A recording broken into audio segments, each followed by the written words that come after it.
আজকে আপনাদের সামনে এমন একটা বিষয় দেখাবো যেটা দেখার পর আপনাদের কাছে মনে হবে বিষয়টা পুরোপুরি অলৌকিক। এবং ব্যক্তিগতভাবে আমার কাছেও মনে হয়েছে বিষয়টা অলৌকিক। একটা মানে একটা গোষ্ঠী একটা মন্তব্য করবে আর সেটা পুঙ্খানুপুঙ্খ রূপে মিলে যাবে, এটা আসলে আমি কখনো কল্পনা করিনি। প্রিয় দর্শক, আপনারা নিশ্চয়ই জানেন, আমাদের মাধ্যমে অনেক সময় দেখেছেন যে গত 1-1.5 মাসে বাংলাদেশের সেনাবাহিনী যথেষ্ট বিতর্কিত। বাংলাদেশ সেনাবাহিনীর যে দায়িত্ব দেশের স্বাধীনতা সার্বভৌমত্ব রক্ষা করা, বাংলাদেশের মানুষের জানমালের নিরাপত্তা সুরক্ষা নিশ্চিত করা, কিন্তু এই জায়গা থেকে সেনাবাহিনী অনেকটা বের হয়ে গেছে। তথাকথিত কিংস পার্টিকে প্রটোকল দিতে গিয়ে কিংবা কিংস পার্টিকে রাজনৈতিকভাবে প্রতিষ্ঠা করতে গিয়ে সেনাবাহিনী একাধিক বিতর্কিত কর্মকাণ্ডের সাথে জড়িয়ে গেছে। বিশেষ করে গোপালগঞ্জে যে গণহত্যার মতো ঘটনা ঘটেছে, এছাড়াও দেশের বিভিন্ন প্রান্তে সেনাবাহিনী যথেষ্ট বিতর্কিত। এবং সেনাবাহিনীর যে একটা ইয়া ছিল, আপনার একটা ভাবমূর্তি ছিল, সেটা অলরেডি তলানিতে। তো সেই তলানির জায়গা থেকে সেনাবাহিনী যেন তাদের হারানো সম্মান ফেরত আনতে পারে, কিংবা তাদেরকে নিয়ে যে বিভিন্ন ধরনের বিতর্ক হচ্ছে সেই বিতর্ক যেন তারা এড়িয়ে যাইতে পারে, সেই জায়গা থেকে বলা হচ্ছে সকাল থেকেই, দুপুর থেকেই, যে উত্তরা মাইলস্টোন কলেজে যে প্লেন ক্রাশ করেছে সেই ফাইটার জেট, সেটা একটা চীনা যুদ্ধ বিমান। এটা মানে মান্দাতার আমলের একদম বিধ্বস্ত মানে বিবস্ত্র যুদ্ধ বিমান বলা চলে, যার যার গায়ে কোনো কাপড় চোপড় নেই বললেই চলে।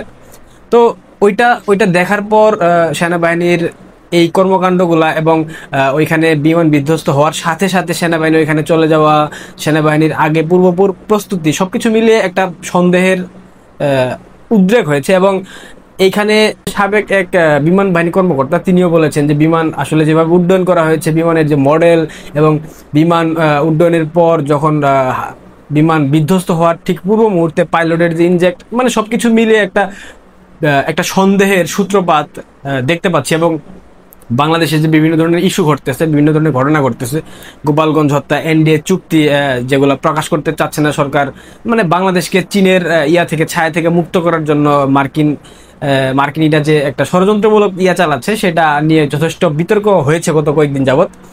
আজকে ফেসবুকের একটা পেজ, সেটা মোটামুটি ভাইরাল হয়ে গেছে। আমি আপনাদেরকে একটু দেখাবো।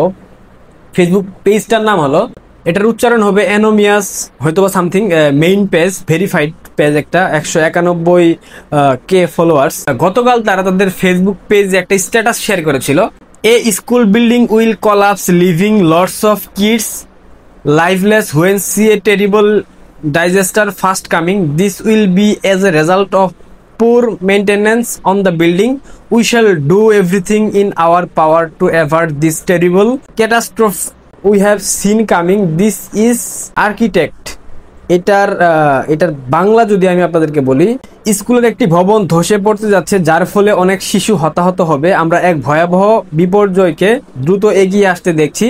এই স্ট্যাটাস গতকাল তাদের পেজ থেকে শেয়ার করা হয়েছে। এবং আজকে যখন দুর্ঘটনা হয়, অর্থাৎ উত্তরার মাইলস্টোন কলেজে বিমান বাহিনীর সেই বিমান বিধ্বস্ত হয়, এর পরবর্তীতে সেই ভিডিও ফুটেজ শেয়ার করে তারা আরেকটা স্ট্যাটাস দিয়েছে, A Bangladeshi Air Force training aircraft crashed onto a school campus in northern Dhaka earlier today, killing an unknown number of and injuring other, according to the military and fire officials. Now, one thing will the enemies is we have always sent this warning before time. It's a shame we get neglected always. It is a total shame our warning are not taking seriously.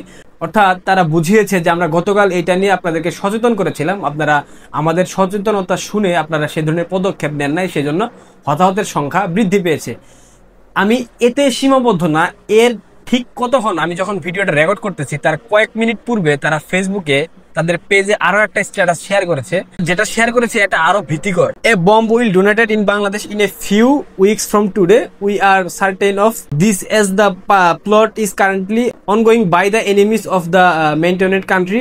Hotels and hospitals are the major target. অর্থাৎ সব পরিকল্পনা হয়ে গেছে, গত কয়েকদিনের মধ্যে একটা বাংলাদেশে বম্ব ব্লাস্ট হবে এবং সেটা হোটেল এবং হসপিটাল হচ্ছে গিয়ে মেইন টার্গেট।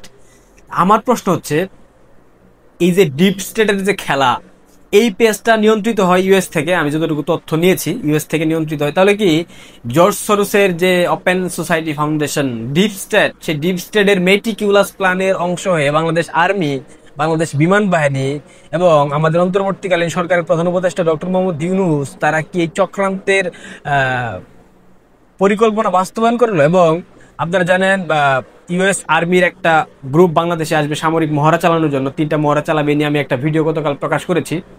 তার মানে কি ইউএস কে বাংলাদেশে প্রবেশ করানোর জন্য এবং জাতিসংঘ মানবাধিকার কমিশনকে বাংলাদেশে প্রবেশ করানোর জন্য যতগুলা পথ খুলে দেওয়া যায় প্রত্যেকটা পথ ডক্টর মোহাম্মদ ইউনূস তার অন্তর্বর্তী সরকার খুলে দিল। বিষয়টা কি এরকম মনে হচ্ছে? প্রিয় দর্শক, আপনাদের কি মতামত আমাকে অবশ্যই জানাবেন।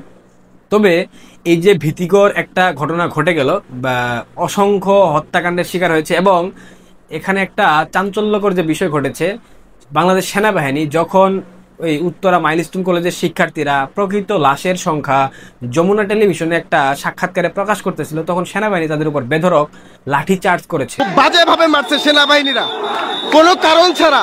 শুধুমাত্র যমুনা টিভিতে একটা সাক্ষাৎকার দিচ্ছিল স্টুডেন্টরা, লাশের সংখ্যা বলতেছিল। এখানে লাশের সংখ্যা বলার কারণে সেনাবাহিনী অনৈতিকভাবে স্টুডেন্টদেরকে লাঠি পেটা করে নিচে ফেলে মারছে, একদম বাজেভাবে, খুব বাজেভাবে মারছে।